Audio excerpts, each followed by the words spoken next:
இன்னைக்கு நவராத்திரி ஸ்பெஷலா நல்ல பஞ்சு மாதிரி சாஃப்ட்டான பச்சரிசி புட்டு எப்படி பண்ணலான்னு பார்க்கலாம். புட்டு பண்றதுக்கு மாவு பச்சரிசி 1 கப் எடுத்துருக்கிறேன். இதை நல்லா கழுவிட்டு 4 மணி நேரம் ஊற வச்சு எடுத்துக்கோங்க.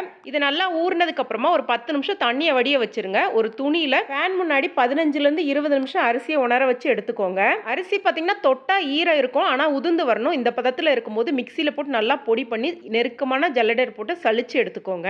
இப்போ இதை வறுத்தெடுத்துடலாம். லோ ஃப்ளேமில் ஒரு 10 நிமிஷம் வறுத்தெடுத்துக்கோங்க. மாவு எடுத்து கோடு போட்டு பார்த்தீங்கன்னா நல்லா கோலம் போடுற மாதிரி வரணும். இதுதான் கரெக்டான பதம். இப்போ இது நல்லா ஆறுனதுக்கு அப்புறமா கொஞ்சமாக உப்பு சேர்த்துட்டு சூடாக இருக்க தண்ணி சேர்த்துக்கோங்க. கொதிக்கிற தண்ணி வேண்டாம், கொஞ்சம் சூடாக இருக்க தண்ணி சேர்த்து புட்டு மாவு பதத்துக்கு நல்லா பசைஞ்சு ரெடி பண்ணி எடுத்துக்கோங்க. இதில் கொஞ்சம் கொஞ்சம் கட்டிகள் இருக்கனால மிக்சி ஜாரில் போட்டு பல்ஸ் மோடில் 2 வாட்டி மட்டும் சுற்றி எடுத்துக்கோங்க. மாவு இந்த மாதிரி பொல பொலன்னு கிடச்சிரும். இப்போ இதை நம்ம வேக வச்சு எடுத்துக்கலாம். துணி பார்த்தீங்கன்னா ஈரம் இல்லாத துணியை வச்சு வேக வச்சு எடுங்க. ஈரமாக இருந்துச்சுன்னா மாவு எல்லாமே ஒட்டிக்கிடும். 10 நிமிஷம் வேக வச்சு எடுத்தீங்கன்னா மாவு நல்லா வெந்துடும். சூடாக இருக்கும் போதே நல்லா இந்த மாதிரி உடச்சி விட்டுக்கோங்க.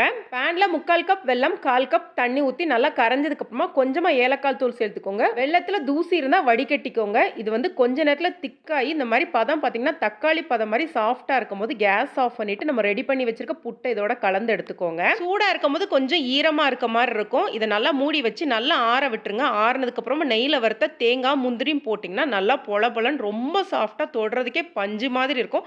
கண்டிப்பாக ட்ரை பண்ணி பாருங்க. டேஸ்ட் ரொம்ப அருமையாக இருக்கும். நன்றி, வணக்கம்.